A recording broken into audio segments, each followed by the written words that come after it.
15 short stories. अब difference जो मैंने आपको बताया शॉर्ट स्टोरीज वर्सेस नावल का, ये जो नावल हैं,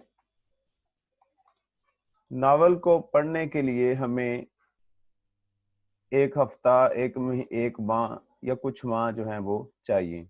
कई नावल तो इतने बड़े हैं कि उनको पढ़ने के लिए साल लग जाता है। तो बेटा शॉर्ट स्टोरीज में से आपको शॉर्ट क्वेश्चन,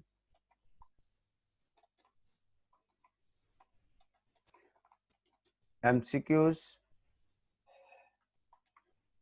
और बेटा शॉर्ट स्टोरीज में से ही आपको सिनोनिम्स आते हैं। सिनोनिम जैसे वर्ड मीनिंग्स होते हैं।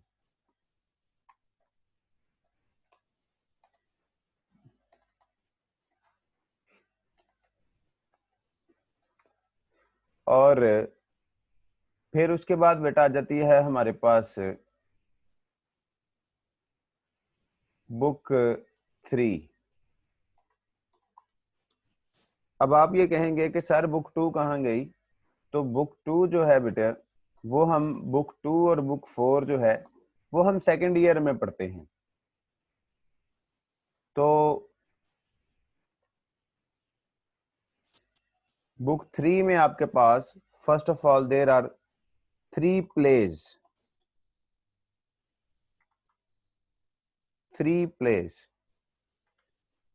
अब प्ले जो होता है ये एक नावल को जब शक्ल दी जाती है कि उसको परफॉर्म किया जा सके स्टेज पर, तो उसे हम प्ले कहते हैं। और बेटा उसके बाद 3 प्लेस के बाद देयर आर 20 पोएम्स। अब इसी तरह से जो आपका ये जो प्ले है इसको अंडरस्टैंड करेंगे। This is a new thing for you people. आज से पहले आपने प्ले नहीं पढ़ा होगा। तो I will give you very brief introduction.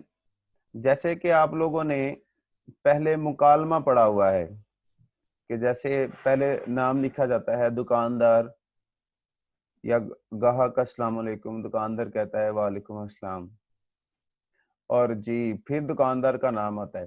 तो एक्चुअली बेटा in in a play there are dialogues. There are dialogues of people, of actors, of characters. तो हर एक लाइन से पहले you will find a name, आपको एक नाम मिलेगा। और फिर क्या होगा, उस नाम के साथ सामने उस करेक्टर का डायलॉग आपको मिलेगा। तो बेटे डायलॉग, डायलॉग कहते हैं जो दो लोगों के दरमियान बात होती है, that is known as dialogue. और अगर एक इंसान खुद ही बात कर रहा है तो उसे हम मोनोलॉग कहते हैं। अक्सर आप देखते हैं स्टेज पर या किसी भी ड्रामे में लोग क्या करते हैं कि वो खुद से ही बातें करें, that is known as monologue. तो बच्चे प्ले में से भी you have to attempt short questions, you have to attempt MCQs, and then there are 20 poems। बेटा पोएम्स के अंदर बिल्कुल जैसे आप क्या करते थे कि आपको एक शेर दिया जाता था उर्दू का और आप उसकी तशरीह करते थे। सो आप पहले उर्दू में करते थे। Now there is a difference in English. You will be given a stanza, आपको एक बांदी या शेर दे दिया जाएगा और आप क्या करोगे, आप पोइम्स की बात कर रहे हैं, जो बच्चे अभी ज्वाइन कर रहे हैं वो सुन लेंगे। In poem there will be explanation. बेटे ये एक्सप्लेनेशन नहीं है, ये एक्सप्लेनेशन है, जिसको हम तशरीह ही कहते हैं। And then you will have to attempt short questions and there will be MCQs also in them.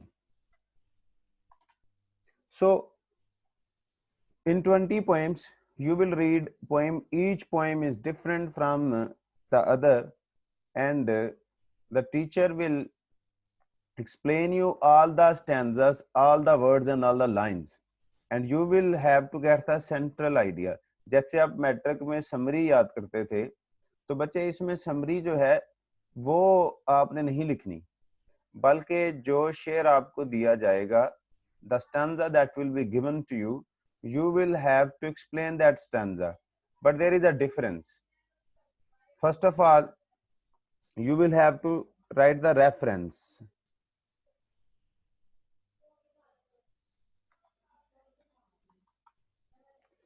Reference बेटा ये नई चीज है शायरी में आपके लिए। रेफरेंस में अगर आपको पोइम जो है वो शुरू वाली लाइंस दे दी गई हैं पोइम की, then you have to explain what comes after that. तो आप ये बताओगे कि ये जो लाइनें हैं ये इस पोइम से दी गई हैं। आप लिखेंगे these lines have been taken from the poem the rain written by W.H. Davis.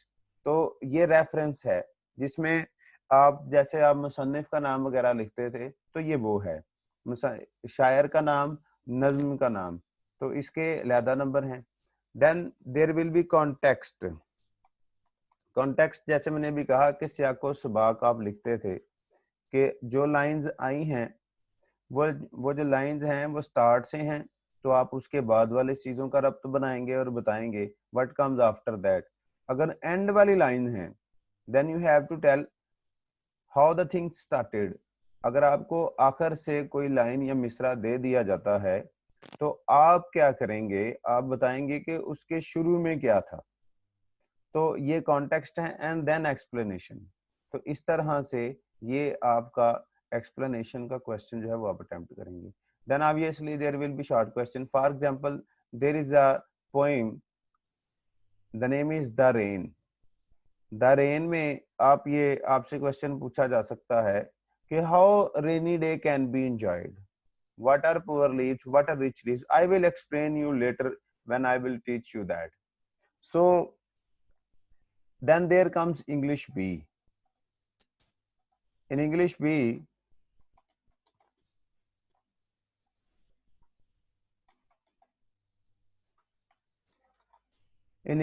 beta, there will be pair of words normally known as pairs. Pair of words, they are the words with the same phonetics but a different spellings. तो बेटा इनकी आवाजें same होती हैं, their phones, their sounds are same, they are pronounced in a same way, but they have different spelling and different meanings. And then obviously there will be grammar rules,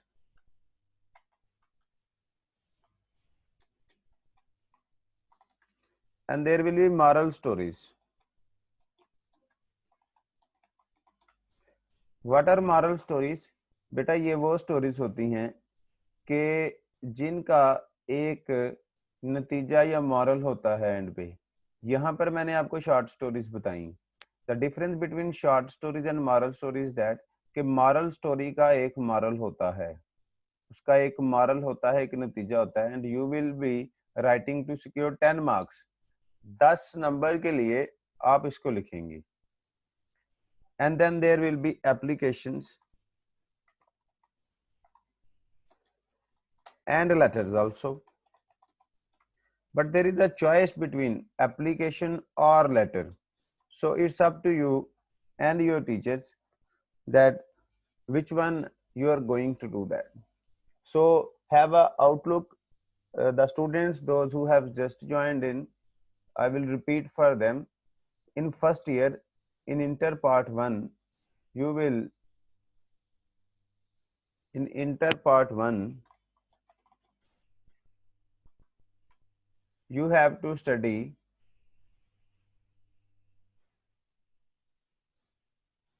two books.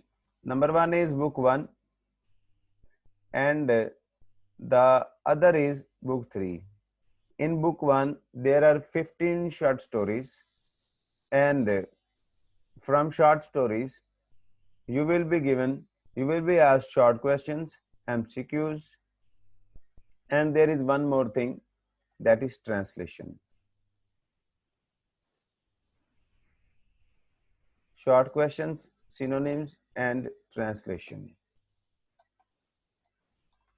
So बच्चे, this is not a new thing for you people. Translation जो है, you have to secure a very big number.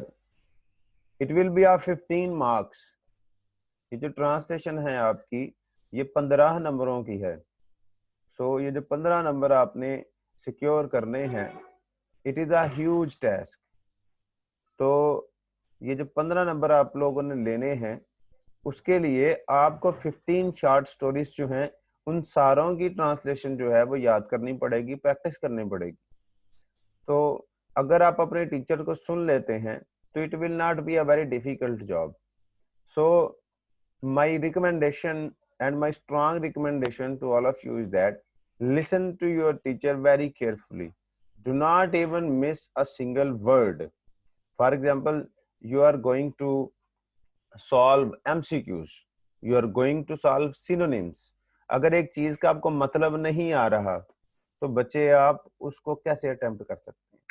सो एक एक जो लफ्ज है, खाली एक लफ्ज नहीं होता. It contain bags of information.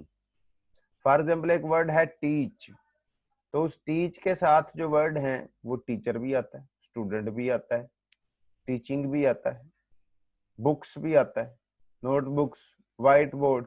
तो एक टीच या टीचर के साथ ये जो सारी की सारी इंफॉर्मेशन है, that is known as bag of information. So जब आप किसी चीज को पढ़ें तो आपको ये पहले से पता होगा कि हर एक वर्ड के there are two different meanings. There are two different meanings. नया लफ्ज बनता ही उस वक्त है, जैसे अभी तक आपके लिए टाइनी और स्मॉल में कोई ज्यादा डिफरेंस नहीं होगा, लेकिन बेटा नया लफ्ज बनता ही उस वक्त है, डिक्शनरी में आता ही उस वक्त है जब उसकी जरूरत पड़ती है. So keep it very clear कि दुनिया एक एक लफ्ज के ऊपर पीएचडी कर रही है. तो read it very carefully. Read it very very carefully, because after FSC or after your examination you have to go through entry test.